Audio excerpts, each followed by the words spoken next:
Hey, good morning, everyone, and welcome to Rising to the Challenge. Thank you for enjoying our video with us and jamming out to that sweet music that was put together by our creative design team at CEI, and they do a really awesome job. We haven't met before. My name is Zane May. I work in organizational development at the Community Engagement Institute. If you're interested in learning more about CEI and the work that we do, I invite you to reach out to us and start a conversation. Or if you'd like to just join us and keep attending these meetings, or if you are a website, we're on the internet, we're online. You can find out all the information you'd like about us that way too.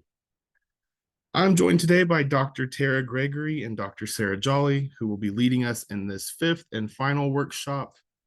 They're going to be talking to us about gathering useful input for decision making. This was a 5-part workshop series that as a whole focused on ways that we can improve our communication to be better prepared to navigate challenges with resilience and intention. If you have any technical issues during the meeting, please feel free to send me a message in the chat and I'll help you to the best of my ability. And a note here, the 3 of us are in Wichita. I'm not sure how many folks are in the Wichita area, but today it feels a little more like Seattle, Washington. It's pretty gray outside. Hopefully it doesn't mess with our connection or anything like that, but there is a chance that internet could go down or something like that. And if that's the case, I'll do my best to send emails out and try to get us connected again if possible. So we have about an hour left today. I want to hand it over to our presenters to get us started on the workshop. All right.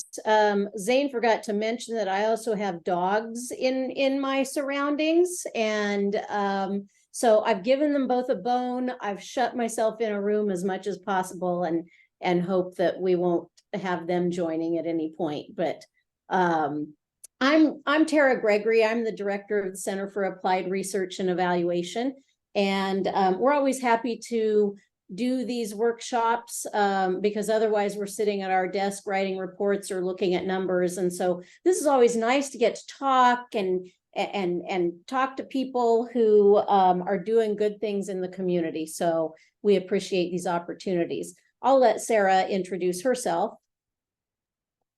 Hello, I am Sarah Jolly. I am the evaluation coordinator here at Wichita State University's Community Engagement Institute at our Center for Applied Research and Evaluation. I am hoping that I have talked long enough for Tara to locate our PowerPoint presentation and pull it up, and she is going to get us kicked off. Okay, whoops, I guess I need to play the PowerPoint. Okay, so everybody sees that, I'm hoping. We're doing this workshop today, listening to your community, how to gather useful input for decision making. We do a lot of community assessments at the Center for Applied Research and Evaluation. And one of the things that we really believe in is that it strengthens your organization, it strengthens your community, and it increases trust in the people you serve when you take the steps to listen to them and incorporate their input into the things you do. So, we're going to be sharing today some of the methods that we use to gather community input. And when we say community, we're defining that very broadly. So it might be Sedgwick County, it might be people who, clients in your organization. It might be people who have certain characteristics that you're interested in. And so community can be defined in any way. But again, we really believe in most of what we do, we feel like is listening to the community and to the people who matter in your organizations and trying then to kind of tell their story. So hopefully my slides work today. So the main points that we're going to go over very briefly, talking about how listening to your community is beneficial, and again, defining community in whatever way serves you. Talking about how needs assessments are a valuable tool for listening. And then we're going to go over 3 main methods for listening. and then kind of our tips and lessons learned. So those will be the main things that you'll hear us talk about. Starting with talking about the value of listening. There's been a lot of research about community engagement and really engaging with your community to hear what they have to say about the issues they're facing, the solutions that they think would work best, and all of those kinds of things. And the research says that through listening and engaging with the community, through some of the methods we're going to talk about, you can help turn mistrust to trust, so that people who think, oh, this organization or this agency or whatever is just taking money and they're not doing what we really need. Well, some of this can help show that, no, we really are trying to understand, and that it helps build a more trusting relationship. You can turn the disengaged or the dismissed to civically engaged. And so there are some methods for getting people really involved in actually collecting the data themselves. And so, it not only feels like, hey, people are listening to us, but people value us getting involved. And Sarah, I just realized that I didn't put a slide in for that participatory kind of thing. So we'll just have to remember to address that real quickly at the end. So I don't know how I missed that slide. Sustainability, the things that people help build, they're more likely to support, and then transforming organizations and communities from something that doesn't really work for people to something that they've contributed to and feel like, okay, this reflects what I really need. So again, even though we're researchers, we really believe in the fact that we're just here using some tools. What's most important is the voice of the community and the voice of people that we're gathering information from. And even though this is our job and we've been trained to do this, we really feel like organizations and communities can at least take some steps to listen to their community and use some of these same methods. So I will turn it over to Sarah. We have a little poll. Okay, Zane, I'm going to have Zane launch our poll. Just doing a quick check on how many of you have been involved in a community assessment before. So you can say yes, you can say no. If you have no idea, feel free to just blow up the chat with, I have no idea what you're talking about right now. So I'm watching. Oh, it's like, this is like a good 50-50 split right now. Not to spoil the answer. I guess we haven't shared it with everyone yet. Yeah. All right. Zane, do you want to pop up our results? We've heard from a good chunk of folks. And I see Dr. Shostak mentioned that she thinks so, but didn't call it that. Okay. So about half of you have been involved in a community assessment before. Another half of you are like, no, I don't think so. And maybe there's a handful of you who are in the I'm not sure category. Maybe it was called something else. You were involved in something that might be similar. But okay, I'm gonna try to get the results off of my screen so I can see my slide here. So what is the purpose of a community needs assessment? So a lot of times these are a requirement. So for all my friends working in hospitals and health departments, a lot of you have requirements for something that looks like this for things like accreditation. And can we go back one more slide, Tara? I'm sorry. Are you okay now? There we go. Okay, I'm like, we skipped a slide. Okay. Yeah, sorry. For some reason, my controls don't work great. So CCBHC, we do know a thing about that. That was in the chat. So, okay, we skipped a question. Ignore what I was saying. I'll say it again in a moment. But so we asked about half of you have been involved in a community assessment before, half of you maybe not. For those of you who were, I'd love for you to type into the chat, do you know what happened after the assessment? So were any actions taken as a result of the data that was gathered through the assessment? Did you see anything change? Did you see any tangible results related to the assessment? I know for Tara and I'll give you all a moment to type in the chat.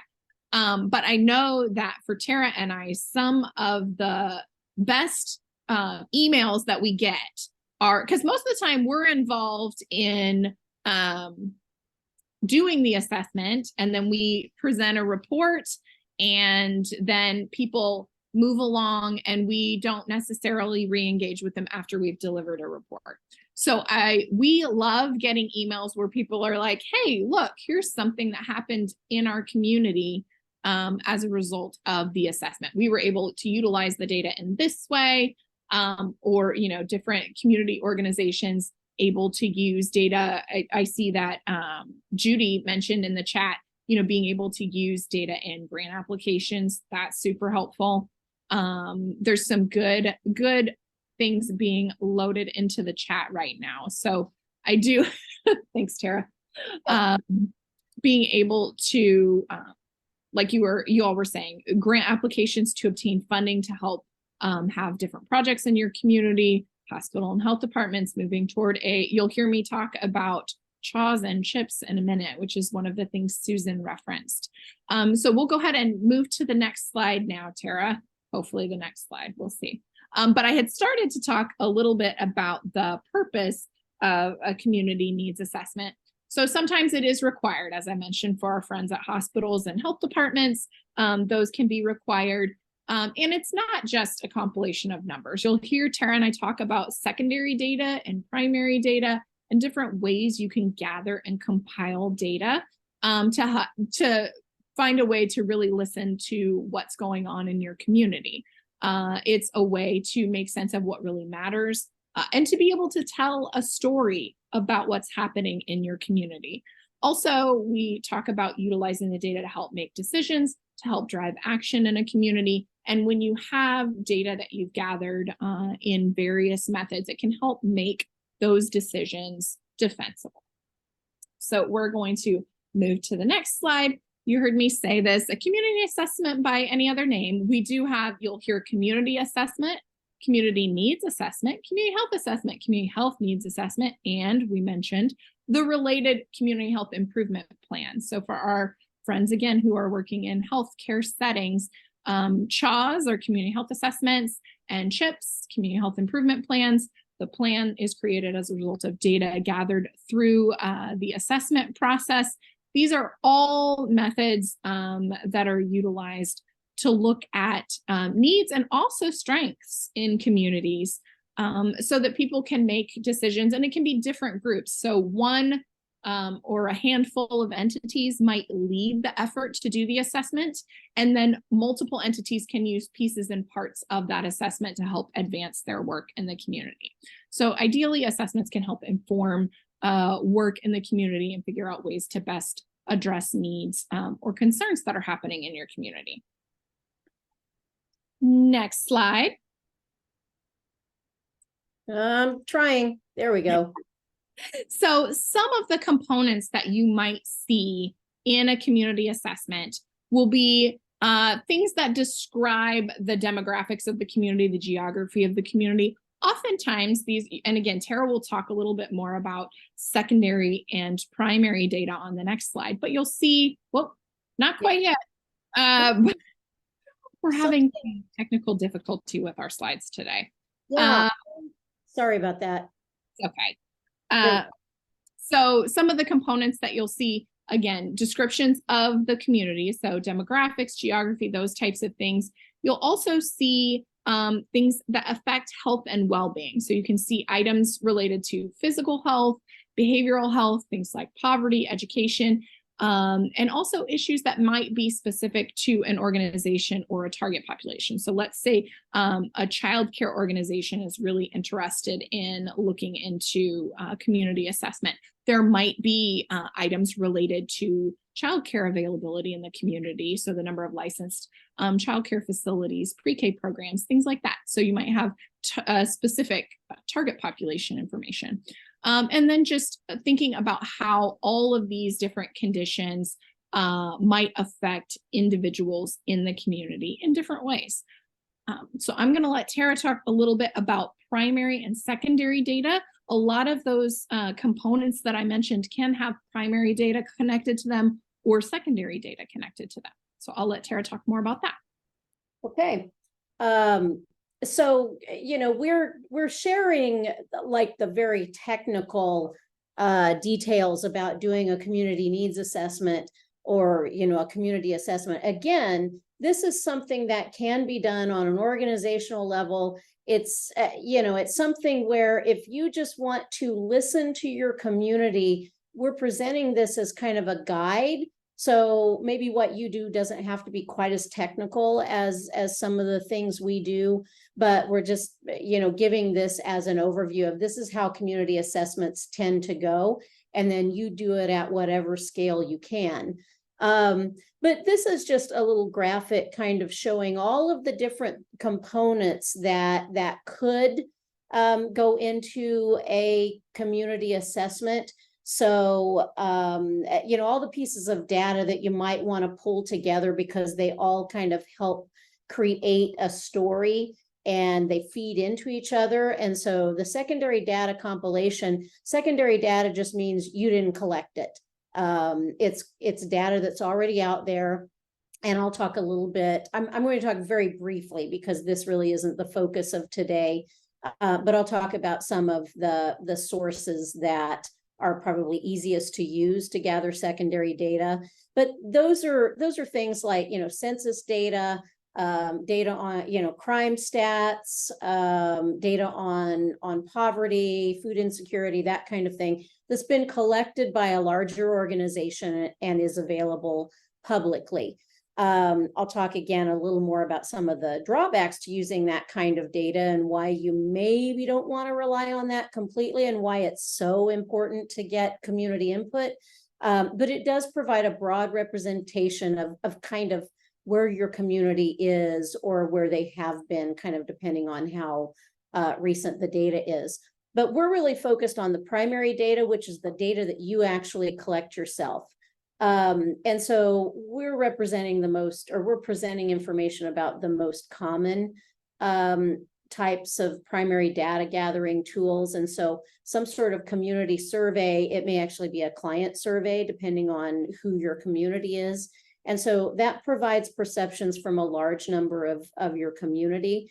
Surveys don't have to be long. I think Sarah will get into this more.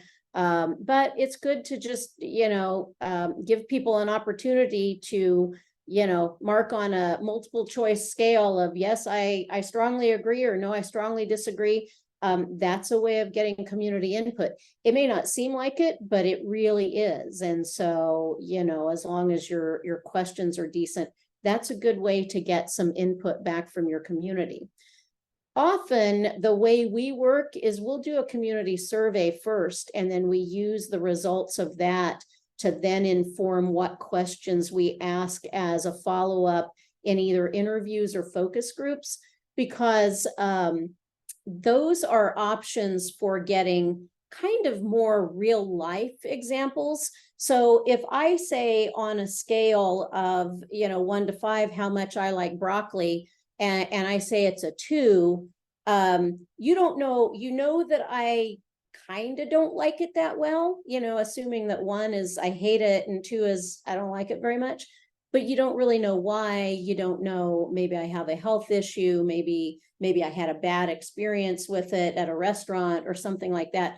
That's where the interviews and focus groups, which are qualitative data collection methods. So community survey is often quantitative if it's kind of the multiple choice questions, which means you can count those things. Qualitative is more, we're just getting words, we're getting comments. And so, doing community member interviews or key informant interviews, or maybe you're interviewing policymakers or whatever, you're getting kind of maybe the explanation of the survey results. And it adds some richness to those survey results. And so a lot of times what we do is if we put out a survey, we'll look at what came back in this survey, and then we'll ask in interviews, we'll say, hey, these are the things we found in the survey. What do you think about that? Why do you think this might be happening? Have you had a really different experience, or is this consistent with what you understand? And so that's a good way to kind of validate it, to some extent your survey findings. It also helps, again, add some context to that secondary data. Same is true for focus groups, which is just where you get together a group of people. And we tend to ask pretty similar questions sometimes in interviews and focus groups. We really like to ask broad questions and let people tell us what's important rather than directing them, okay, we want to talk about this narrow topic. We want to talk about this narrow topic.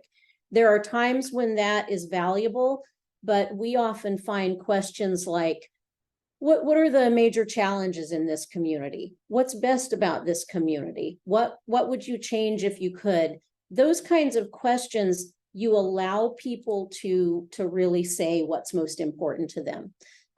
So this primary data is what we're going to be focusing on the rest of this. I may have just ruined the surprise when Sarah gets to certain pieces of it because I talked through some of it, but let me see if I can forward. There we go.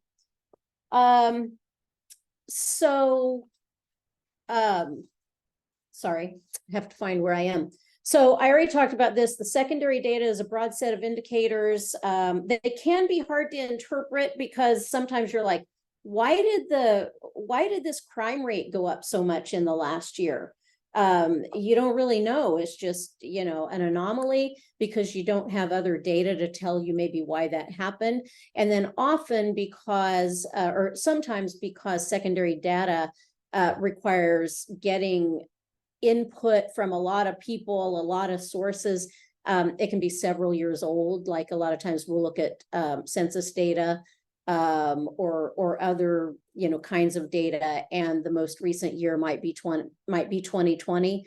Well, we know that things got pretty dicey between 2020 and 2022, and so that data may not reflect what happened with COVID. We know COVID affected a lot of things. So anyway, that's kind of an issue with secondary data. Doesn't mean that you shouldn't use it, but it's a caveat. And then primary data, as we said, it's specific to the organization's questions and their audiences, but it does take some planning and takes some time and also requires some buy-in.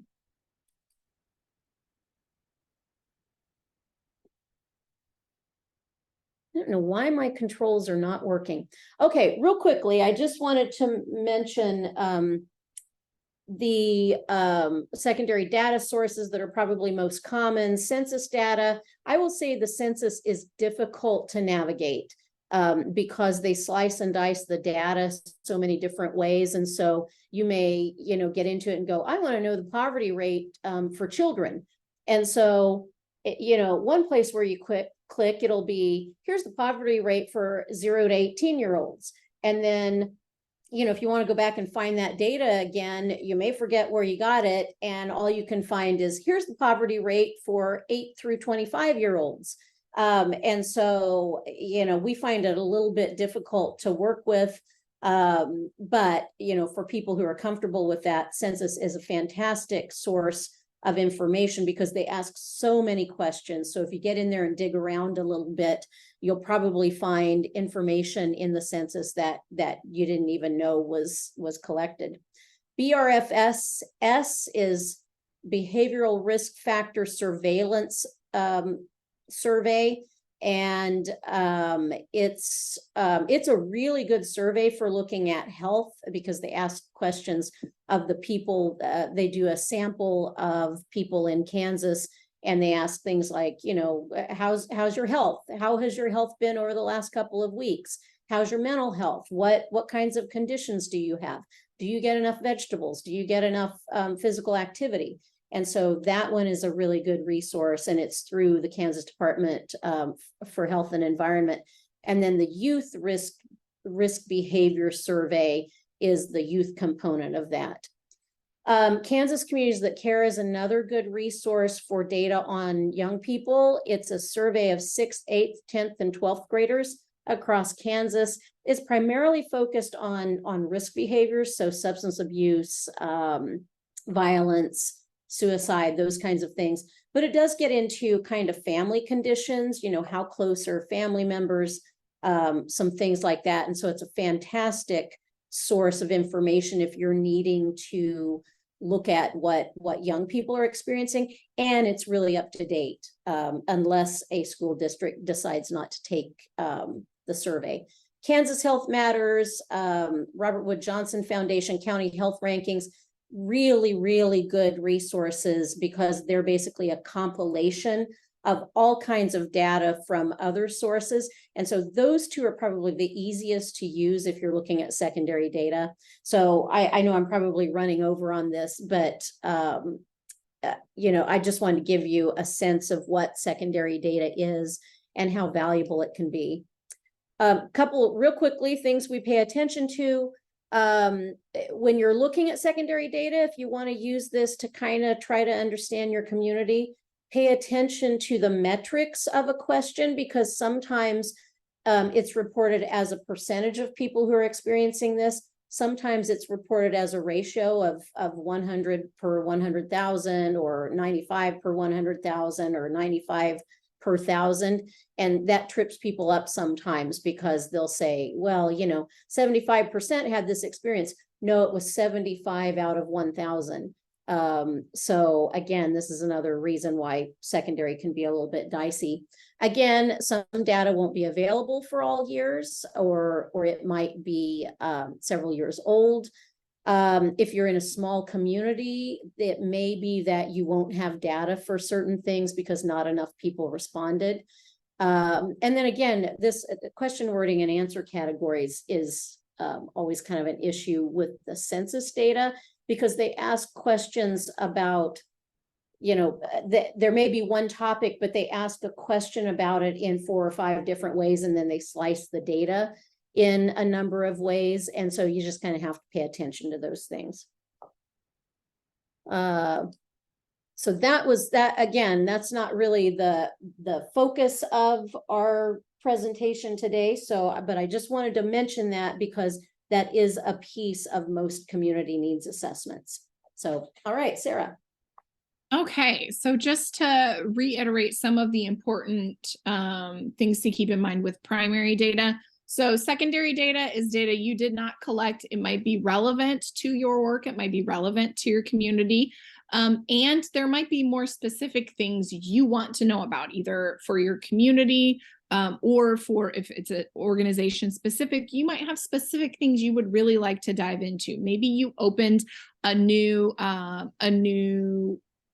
community pool or a community space or a park, and you want to get some feedback from the community on whether they're using it or whether there are other features they would like to see. So that's not going to be available in secondary data. It's something you might want to ask your community more specifically. So again, this is a great way to hear more from community members and can help add another layer of understanding to what you're seeing in the secondary data. So you saw in the slide earlier that Tara had 3 different kinds of primary data collection methods that she mentioned. And I do just want to put a plug out there that we have done trainings on all of these methods individually. So we're talking to you for just an hour today, but we have done trainings on surveys and survey development. We've done trainings on key informant interviews and how to do interviews in your community. We've done trainings on how to do focus groups, how do you take notes, how do you facilitate. So we've done trainings, more in-depth trainings on each of these methods. So we're just going to give you an overview of each of those today. I don't know how much we'll talk about Thought Exchange, but it's an online asynchronous platform that people can engage with, where they can type in, they basically respond to sort of a broad open-ended question and can type in their thoughts and then also rate thoughts that other people have included. So it's a cool way to use technology, cool way to use an asynchronous online platform so people can engage at a time that's most convenient to them. But I'm going to move forward and talk specifically here about surveys first. So if we could go to the next question. And as I mentioned, I've done whole trainings on how to construct survey questions and how to go about doing that. So one of the things that's great about surveys, it does allow people to respond to questions in an anonymous way. So a lot of times if people want to provide feedback to an organization or about their their community, they maybe want to provide it in a way that doesn't identify exactly who they are, particularly if they have negative feedback to give. So it's a way to let people provide feedback anonymously. There are usually multiple methods of administration for a survey that you can access in your community. So you can have them done online. There are multiple online survey platforms that can be utilized. You can easily create hard copies to distribute. You can have customizable links that people can access. You can have QR codes that people can scan while they're waiting. Lots of different options for how people can access a survey. One thing that's really important to note that Tara and I have watched over the last, I'll say 5 to 10-ish years, is that people are becoming less and less inclined to take surveys. So they're more suspicious of institutions and more suspicious of government interactions and things like that. So surveys are down in responses in different places, just universally across the United States, not just in Kansas. And the people who you will see typically overrepresented in a survey sample are going to be women. So you'll typically have more women than men complete a survey. You'll have more people with higher levels of education and moderate to higher levels of income. So it's just one of those things to keep an eye on if you're surveying your community. What does your community look like? And what does your survey response group look like? And if those two are not matching up, it doesn't mean you have to scrap your survey. It just means you need to think about ways either to reach the population that is not showing up in your survey, to reach them with the survey, and or find alternate methods to gather data from them. So you'll hear us talk about key informant interviews, and we'll talk about focus groups. And those are other ways to engage different types of populations who may or may not engage in your survey. Another thing to keep in mind with surveys, particularly if they're aimed at the general community, is that you have to keep reading level in mind. So there are programs that can do a reading level assessment of your survey to tell you if, hey, you've got a 10th grade reading level here. And if you're sending something to the general community, a 10th grade reading level is too high for your general survey. You're going to need to simplify some of the words, phrases, questions that are utilized in your survey. It's also valuable to know how to do the analysis on the back end.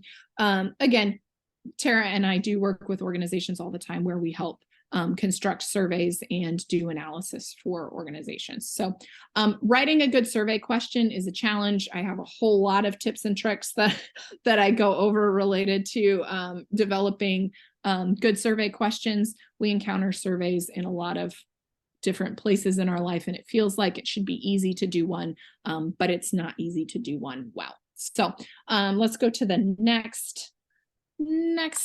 So some of just our quick survey tips are, again, as I mentioned, people are less and less inclined to complete a survey. So if you can come up with something that's short and sweet and to the point of what you're trying to ask, that's great. People are going to be more likely to engage if you can tell them it's going to take very little time. We do have communities who have a lot of questions they want to ask. And if you're engaged with your community and willing to promote it and get lots of people to take it, that can work too. So on your surveys, be careful about open-ended questions. It's not that you can't ask them, but just be a little bit careful in what you choose to ask. A lot of times on a survey, it's best to stick with questions that have discrete answer categories that you can give to people, both for their cognitive load and your analysis load. So when somebody's taking a survey, it's easier for them to respond to a question with discrete answer categories than it is for them to generate responses in an open-ended field. And your analysis is easier as well. So again, Tara mentioned we have handouts for tips on how to ask good survey questions. I've got a lot of pet peeves around those. If you've been around me for any length of time, you've heard me talk about them. But we have handouts on all of these things that we could probably make available or direct you to. So I am going to turn it over to Tara to talk a little bit about interviews. So you heard us say surveys are really better for discrete answer categories. Again, open-ended questions can be there, not impossible. You just have to make sure the questions are worded in a way that gets you the types of responses you want. But when you're thinking about open-ended or more broad types of questions, those are better suited for things like interviews and focus groups. So I'll let Tara talk to you a little bit about interviews. Yeah, so interviews are, again, as I said earlier, you can ask very broad questions and let the interviewee kind of direct where they want to go and what they want to talk about. Or we have done interviews where the organization we're working with really just wants to know certain things of what was your experience with this? What was your experience with this? And within that, people then can talk about, oh, this was my experience, but here's a weird thing that you may not know. So again, that's really kind of the value of interviews is no matter how your questions are structured, they allow you to go in depth and then they allow you as the interviewer to ask follow-up questions. So, I've done a number of these, and particularly when we're doing interviews for communities or topics that we're not individually really familiar with. And somebody will go, well, we went to the PRCMC the other day, and it's like, okay, I'm going to need you to explain that to me, versus if they put it into a survey and you have no option to ask what that meant. Or one time I was interviewing someone and I can't remember what word it was, but I kept thinking, I think they're using that word wrong. I think they mean something else. And so I was able to say, I kind of reframed it and said, oh, so you mean that this kind of thing is happening? And he said, yeah, that's it. That's it. I'm like, okay, well, that's a different word, but okay. And so it just allows you to make sure that you're getting a true understanding by asking those follow-up questions. And again, you get the context for the answers. Some of the interviews that we've done over, well, I mean, I've been here for 18 years. Sarah's been here, I think, 21. But over the years, you develop, because of what people tell you, you really can make connections between things because they give you all of this context about, well, here's my answer, but 17 years ago, this thing happened, and then it created this, and then this happened. And so that's why we have this issue now. That is never going to come out in a closed-ended question on a survey. And so we did some interviews recently where, in the survey, we did a really large survey, people were saying, oh, everything's booming here, the community's great, we've got these new businesses that have come in, and it's wonderful. But as we started talking to people, they're like, yeah, we've got this big new kind of industry coming in. Nobody here is trained for it. They're bringing in people from the East Coast, which is driving up housing costs, and people in this community who need a job can't find a job, because there's nothing available to them. And so it really provided a lot of context of, oh, okay, so this thing that came out really positive on the survey actually is creating some ripple effects that aren't so great. Again, you can explain questions to ensure understanding. As Sarah said, in surveys, you have to be really precise in how you ask a question, because this is a favorite from, I used to work in substance abuse prevention, and there were always surveys that people would create that would say, how often do you use drugs? Well, are you talking about insulin because I'm diabetic? Are you talking about heroin? Are you talking about, Allegra for allergies? And so, you have to be really specific, and the way people may understand things may be really different than what you intend. But with interviews, we've had those situations where we've asked a question and somebody goes down a path and we're like, okay, the question is really about this, and oh, okay, I didn't understand it that way. So, it allows you to kind of follow up on that. Again, helps explain some survey and secondary data. So we do sometimes try to weave in, hey, we saw this in the secondary data or the survey. What do you think about that? One of the things you need to think about is ensuring objectivity of the interviewer. I did a project one time that was really focused on how people recover from mental health. And one of the interviewers really, really wanted to focus on trauma. That was her thing. And she kept saying, well, we need to ask them about that. We need to ask them about that. And it's like, okay, we know that's your pet thing, but you can't point that out. You can't direct them to go down that path, because this interview is not about that. This project is not about that. You know, as frequently happens, people talked about that, but we didn't direct them to talk about it. And so your interviewers have to be really careful about not kind of directing the interview towards the answers that they want. And I've done this a number of times when, well, and this kind of gets to the next thing, the social desirability or the lack of anonymity. There are times, and this is one of the reasons why you ask really general questions. I did some interviews related to marijuana legalization, and some of the people did not want to go on record with, I mean, I think in general, they wouldn't want to come out and say, yes, I support it, or no, I'm against it.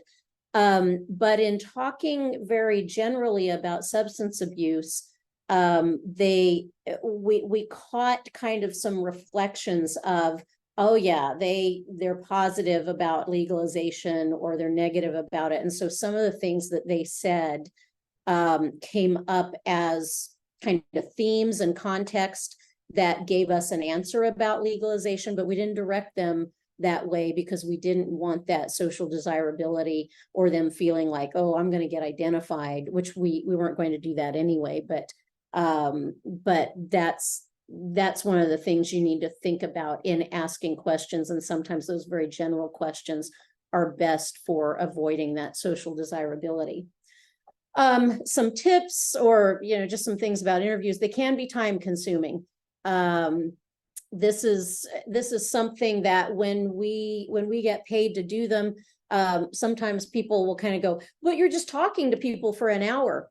Yeah, and we had to try 4 times to get them scheduled, and they talked for an hour and a half, and we have to analyze all of that and pull it together. So they can be time consuming. Again, broad questions can allow priorities to emerge more than very specific questions. And you don't have to do as many interviews as you might think. There's a term called saturation in qualitative research. And saturation, you reach saturation when you're not really hearing anything novel.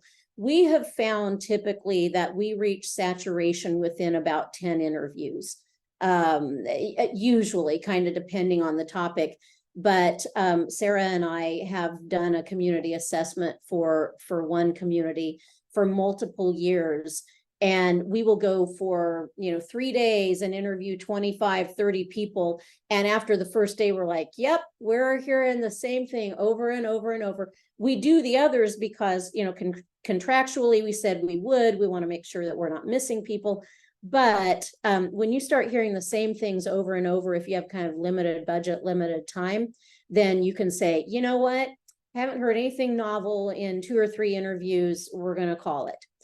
And then in general, just try to get broad representation. If you're doing a broad community assessment, then you want to think about the sectors that you want to hit and the type of people and represent the diversity of the community. This is where you can maybe help shore up some of the gaps in your survey data. So we didn't get many young people responding. So let's try to get young people in our interviews. Or we didn't get Spanish speakers in our sample. So let's set this up for Spanish speakers.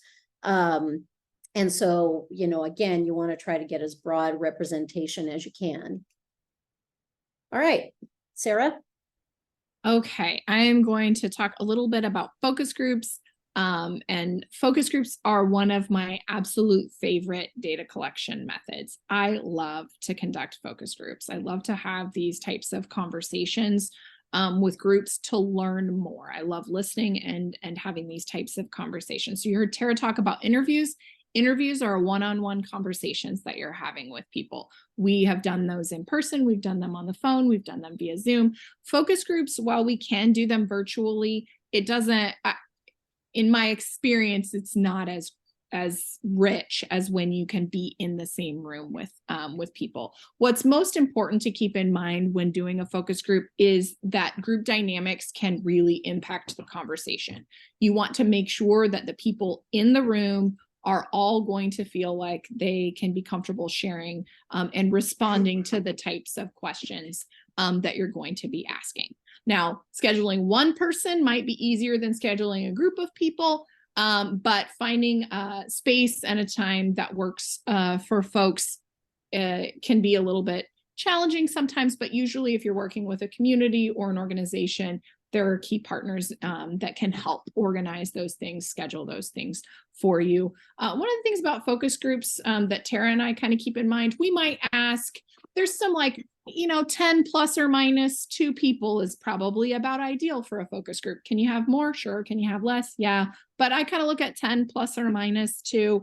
A lot of times I look at, keeping it to probably in the neighborhood of an hour to 90 minutes, definitely keeping it under 2 hours. And when Tara and I are planning the questions that we're going to ask during a focus group, it's usually 3 to 5 broad questions. And the goal isn't necessarily to hear from every person in the room on every question. But one of the things we keep an eye on is, did we hear from everyone at some point? Did we hear from everyone in the room at some point during our conversation? Some people talk a little more, some people talk a little less. For those of you who have jobs that require some level of facilitation, there are ways to sort of gauge and keep in mind, okay, we've heard a lot from that person, haven't heard anything from that person. Maybe we can find a way to pull that individual, pull some information out of that individual or help engage them in some way. The same issue that Tara mentioned with interviews is even more present in focus groups, the idea of social desirability. So again, is someone in the room going to feel comfortable stating what they really feel about the thing you're asking about in front of not just the facilitator or the person leading the conversation, but in front of a room of other people as well. So, and again, lack of confidentiality. While we always tell folks in a focus group that we don't want them to share the information that's shared in the room, we obviously don't have control over whether or not that happens. And people may or may not know each other in the room, so that impacts dynamics as well. I did already say these things just a moment ago. I realized that this stuff was on the next slide, but keeping it to, like I said, 3 to 5 broad questions. You want to ask questions that allow everyone in the room to engage with it in some level. So I can see how that question, I'm a participant in the room, I can see how that question relates to me and my experience. We do, again, try to keep it under 90 minutes. And another thing to keep in mind is that really the purpose of a focus group is to listen and to gather information from people in the room. Sometimes it's hard when people in a room will say something that the facilitator maybe knows is like, oh, your organization doesn't provide this thing. Well, actually we do, but you haven't accessed it or you don't know about it. And so we try to stay focused on not oversharing information or challenging or correcting. A lot of times we think about, okay, so they said we don't do that. Let's take that information and what does that mean for us? It's not my job in this moment to tell that person we actually do that. You can't believe you didn't know that. It's an opportunity for us to reflect on, okay, that person doesn't know. How do we help them find out later? And so you also heard us talk about how to identify people for focus groups. We've utilized focus groups at times to just gather information from folks who are underrepresented in other data gathering opportunities. The thing about focus groups, as with interviews, you're collecting open-ended data. So you've got a lot of words and a lot of ideas and a lot of themes. The other thing I've said about focus groups too is that the purpose of a focus group is not to get consensus from people in the room. If people have different thoughts, that's okay. We don't have to make everyone in the room agree. If Zane and Tara have opposing views on a question that I have asked, I can write both of those things down. They can both be true. We're not trying to gain consensus. We're trying to learn. We're trying to gain information. So I'm going to bump us to the next slide and let Tara take us out in the next 6 minutes. Yep. I will say one thing really quickly is that Sarah and I were doing a focus group a few years ago with an audience that probably justifiably didn't really trust the system. And there was one person who was very vocal and said, you guys were hired by them. You're just going to report whatever you want. You're going to say, you're not going to reflect what we really said. And so one of the things we did is we very quickly, just kind of in our mind, said, okay, we think this is what we're hearing. And we wrote a statement up that said, this is what we think we've heard in general. We can put this statement in the report. And it immediately kind of shut down that you all are just pawns and you're not going to report this. And we did. We literally took that statement that we wrote during the focus group and we put it into the report and said it was important to the participants that this was said verbatim in the report. And so, and it actually was kind of a theme of all of the focus groups we did. So that's one way too, to try to, increase trust and let people know that, hey, we're really listening. So again, we just have a few minutes here, a few key pieces that we want to focus on. So the community engagement part of this is how you build trust and how you get buy-in. And what we have found is that it's best to have a champion. If you have some people in the community who are known in the community saying, this is a good thing, you want to talk to these people, you want to give your opinions about this, we get much better information and we get many more people involved if we have that kind of a champion or a few people kind of champion. I'm going to have trouble championing, whatever. I can't say it. Championing this. We just sometimes people rely on us to get the word out. It's like, we're not in your community. We can't do that. So people within the community who are recognizable and that people will listen to and go, okay, if so-and-so thinks this is all right, I guess I could do it. So that's pretty important. Getting early buy-in from major players. So again, we've done a needs assessment in a community for multiple years, and it always goes really well. It's a lot of work, but they convene meetings early on of a bunch of different organizations that have an interest in finding out what the community thinks. And all of those people then distribute the survey. They invite people to focus groups. And so that's why we get such good buy-in in that particular community assessment, because we got it early on. Those people helped create survey. They helped identify who should be involved. So that's really important.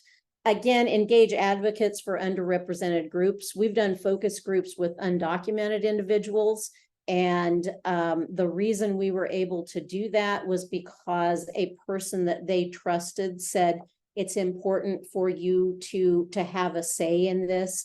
And, they explained a little bit more about our role and that we in no way were going to report anybody. We weren't going to gather names. And so, they were kind of our conduit to people who probably wouldn't show up at a focus group by WSU, otherwise.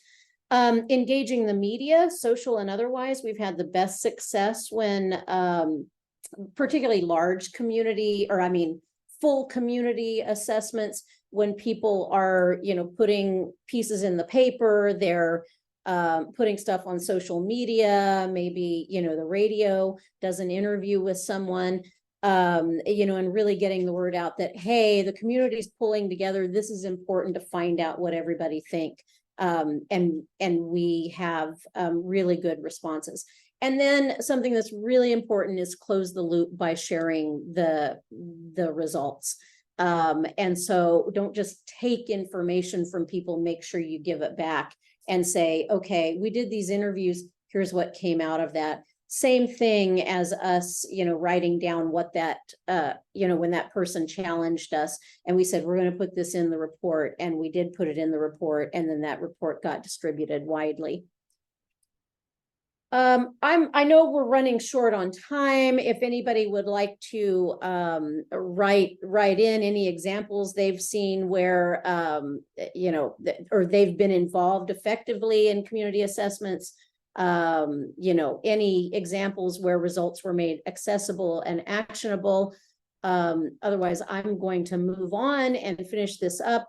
I did want to mention there are some participatory approaches to this where you engage people in the community in designing questions, in administering surveys, doing interviews, doing the focus groups. That's a fantastic way to get a better response if you have the time to do the training of those individuals. And so we highly recommend that. And if you want more information on that, I know Rachel has done a lot of this. If you want to contact us, we know about some of those approaches. But anyway, the keys to success: have a local champion, get buy-in early on, be prepared for a long process. This doesn't usually happen over a month, and then be prepared to be flexible and responsive. So that's it. I always run right up to the time. So thank you so much for being here. And Zane, you want to say anything?